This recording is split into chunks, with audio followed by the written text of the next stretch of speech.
So what's going on, guys? Definitely wanted to turn this video on today because this week I have been getting so much messages from single women who are frustrated with this dating game, man.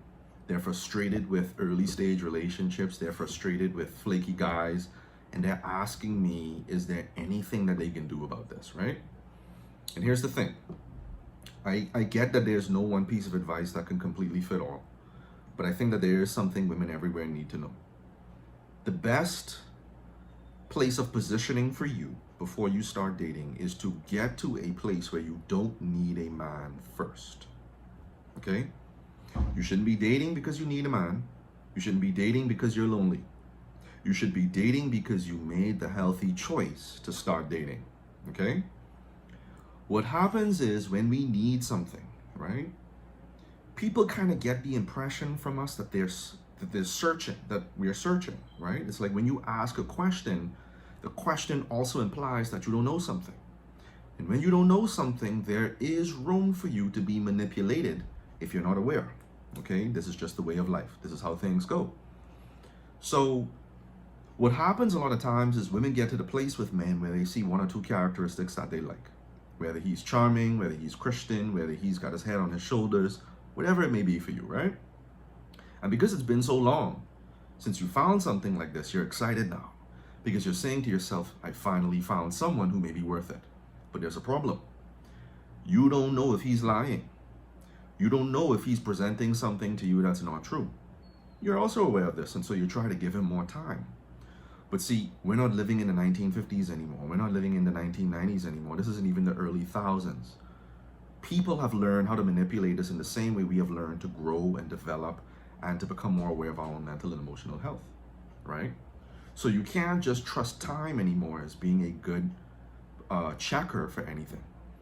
You have to recognize that the safest place for you to be is to not need the thing that you are looking for. And I get how much of an oxymoron that is, and I get how crazy that sounds, but bear with me on this, okay?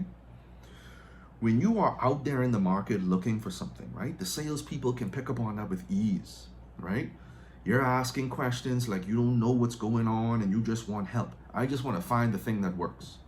So the salesperson says, I may have an opportunity here to get this person to spend a lot more money than they need to. Why? Because they don't know what they're looking for. Now, you may be saying, well, Harrison, I know what I'm looking for, right?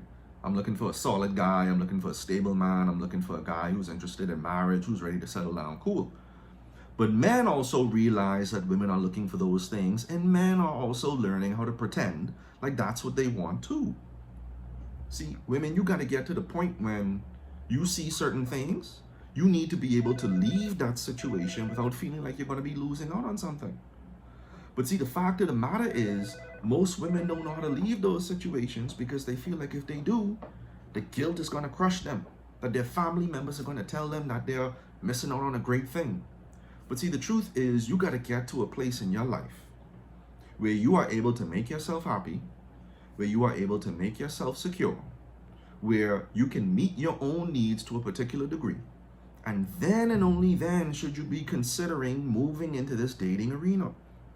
Because I'm not going to lie, it's not the same like it used to be. But also, we shouldn't try to get it back to what it needs to be either. That's too much for any one person to handle. You got to protect yourself. And the only way to protect yourself is to become more in control of your own needs and desires first. How can someone sell something to you that you already have in your life, right? How can someone make you feel like you're missing out on something when you already have that something they're trying to tell you you're missing out on, right? You want to protect yourself from liars and manipulators? Love yourself. You want to protect yourself from people who pretend and people who know how to fake well? Give yourself what you need first, right? Because now you possess the power, right? Now you determine what you are willing to work through and what you're not willing to work through. Because you have the highest vantage point. See, if I don't need anything, I can't be sold. That means the things I decide to do in my life are coming out of my own free will. There's no trauma that's leading me to do what I'm doing. There's no anxiety that's leading me to do what I'm doing. There's no fear that's pushing me into this relationship prematurely. You're not worrying about oh, my relationship status and how your younger sister or your best friend is getting married now. No, it's irrelevant to you. Why? Because you realize that your needs are met. See, I don't want you to look for a man because you need one. I would want you to go looking for a man because you want one. That's power, right? See, when you want something, you decide. But when you need something, you open up yourself for manipulation, okay? And so I just wanted to put that out there into the atmosphere because I've been seeing a lot of it coming into my inbox, and I want to give more people the opportunity to learn some of this as well. But if you don't agree, leave me a comment, right? Or if you support, leave me a comment as well. Let's get a dialogue going. Let's see if we can begin raising our awareness of some things, all right? But as always, thank you all for watching, man. If you like this video, give it a share because you never know. This message may be for someone else as well, all right? Thank you all so much. Be good, be safe. Take care.